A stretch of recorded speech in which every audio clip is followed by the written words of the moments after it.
o corpo governante das Testemunhas de Jeová se contradiz em proibir as Testemunhas de Jeová lerem outras referências de autores de livros que não sejam membros da organização jw.org.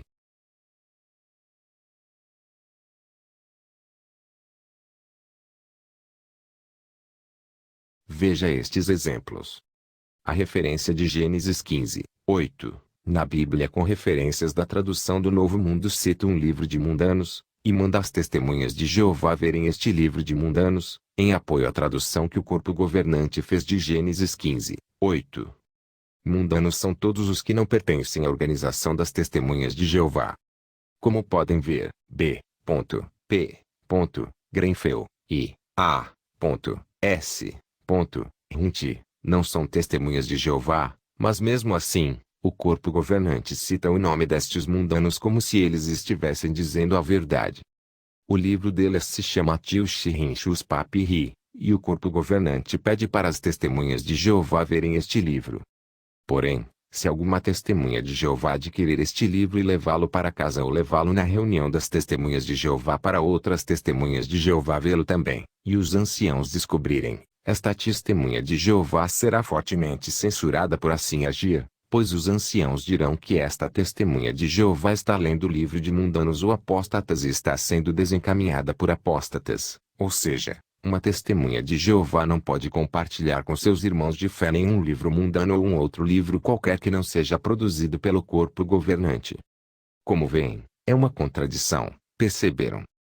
Pois, se o corpo governante escreve na Bíblia com referência, mandando as Testemunhas de Jeová verem este livro mundano, e ao mesmo tempo censura as Testemunhas de Jeová que agem assim, o que se pode concluir?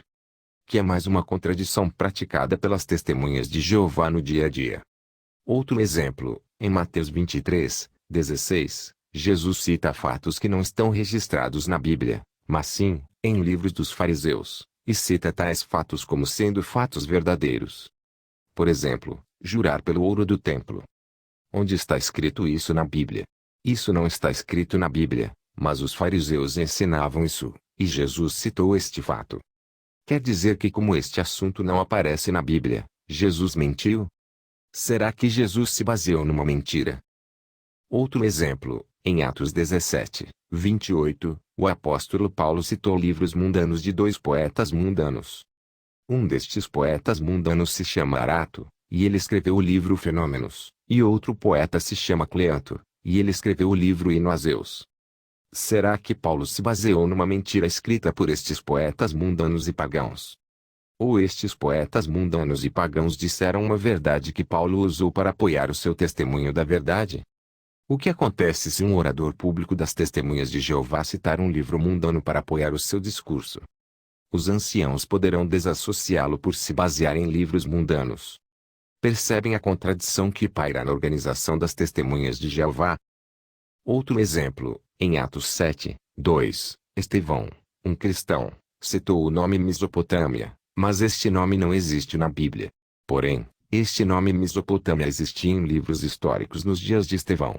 Só porque este nome Mesopotâmia não existe na Bíblia, ele não é digno de crédito. Estevão mentiu? Perceberam? Outro exemplo, Judas 14:15. Judas, meio-irmão de Jesus, cita um fato dito por Enoque, que Enoque profetizou que Deus veio para julgar os ímpios, mas este fato não se encontra registrado na Bíblia, mas sim, num livro apócrifo ou espúria, escrito por Enoque. Será que esta profecia de Enoque não era verdadeira? Mesmo que este livro apócrifo ou espúria não seja digno de crédito, ele continha verdades e por isso, Judas as citou. Portanto, como vimos, não é errado se basear em livros que não sejam da autoria do corpo governante ou que não sejam aprovados pelo corpo governante, pois se isso fosse verdade, então, Jesus, o apóstolo Paulo, Judas e Estevão, teriam que ser desassociados. Como podem ver, a jw.org pratica muitas contradições que vão contra a Bíblia Sagrada. Pense nisso. E tome uma atitude em prol da verdade.